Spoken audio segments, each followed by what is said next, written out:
اور یہاں آپ کو بتائیں کہ افغانستان میں طالبان رجیم کو اقتدار سنبھالنے کے تقریباً 5 سال بعد سب سے منظم مسلح مزاحمت افغانستان یونائٹڈ فرنٹ نے فوجی کارروائی کا آغاز کر دیا۔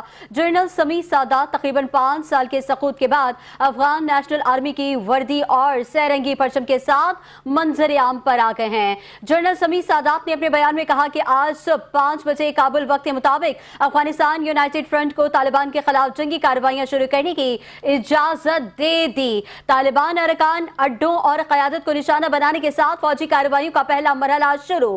بعد ازاں مختلف مراحل میں آگے بڑھیں گی۔ فوجی کارروائیوں کو سیاسی، سفارتی اور عوامی کوششوں کے ساتھ ملا کر افغانستان کی آزادی حاصل کی جائے گی۔ جنرل سمیع سادات نے بتایا کہ تقریباً 5 برس افغان عوام اور سول سوسائٹی کی پکار عالمی برادری نے نظر انداز کی۔ طالبان سے مذاکرات ناکام ہو چکے، ہماری جنگ آزادی کی جنگ ہے۔ افغان عوام 5 برس سے ناقابل بیان انسانی حقوق کی پامالیوں کا شکار ہے۔ طالبان کے ساتھ بین الاقوامی دہشت گردی افغانستان واپس آ چکی، قدرتی وسائل لوٹ کر دہشت گرد تنظیموں میں تقسیم کیے جا رہے ہیں۔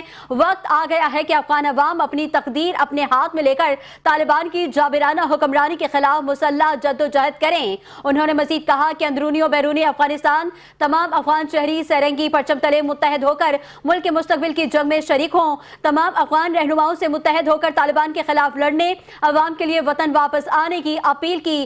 ہم اپنے ہمسایہ ممالک کے خلاف نہیں، طالبان ہی دہشت گرد گروہوں کو منظم اور معاونت فراہم کر رہے ہیں۔